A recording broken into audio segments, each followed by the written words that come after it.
கழிவறை ஒன்று மேல் தளம் உடைந்து விழுகிறது. புதிய தளம் அமைக்க தீர்மானம் நிறைவேற்றப்பட்டது. விளையாட்டு பொருட்கள் தேவை எனவும் தீர்மானம் நிறைவேற்றப்பட்டது.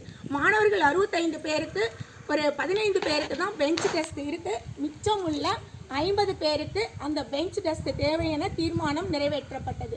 அந்த மின் ஒயர்கள் எல்லாம் அருந்து அப்படியே குரங்கு வந்துட்டு எத்தனை வாட்டி இழுத்து எல்லாம் பண்ணாலும் இதுவாயிடுச்சு. அவங்கள கேட்டதுக்கு இதெல்லாம் எடுத்து கொஞ்சம் புதுப்பிச்சு உயரத்தில் எடுத்து கட்டினீங்கன்னா மரத்துக்கும் அந்த ஒயருக்கும் எட்டாவது படிக்கு நீங்கள் தான் அதை ரெடி பண்ணிக்கணும். இதை இந்த ஆஃபீஸ் மூலமாக மின்வாரி ஆஃபீஸ் மூலமாக செய்ய முடியாது அப்படின்னு சொல்லிட்டு போயிட்டாங்க.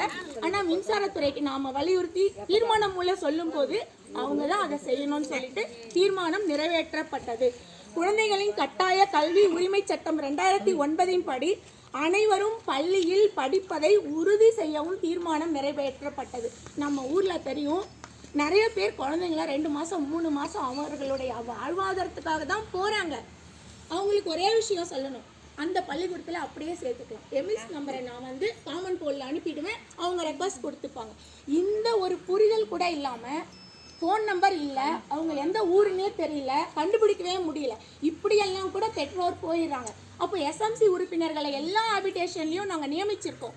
அவங்களுடைய பொறுப்பு என்னென்னா எல்லா குழந்தைகளும் பள்ளிக்கூடத்துக்கு போகிறாங்களா அப்படிங்கிறத உறுதி செய்யணும். அதாவது 1வது சேர்ந்த குழந்தை கட்டாயம் 12ஆம் வகுப்பு வரை படிப்பதற்கு ஊராட்சி மன்ற தலைவர், எஸ்எம்சி தலைவர், தலைமை ஆசிரியர், சுய உதவி குழு உறுப்பினர்கள் இவங்கெல்லாம் தான் பொறுப்புன்னு சொல்லிட்டு அதுக்கு ஒரு குழு அமைச்சு அதுக்கு பிஆர்சி சூப்பர்வைசர், ஏஇஓ, சிஇஓ எல்லாரையும் போட்டிருக்காங்க.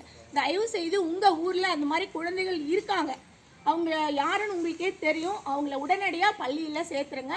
போன மாதம் கூட 2 குழந்தைய ஸ்கூலில் சேர்த்துருக்கேன். அவங்க பள்ளிக்கூடம் போனாலே பாஸு. அதை நீங்கள் வலியுறுத்தி சொல்லுங்கள்.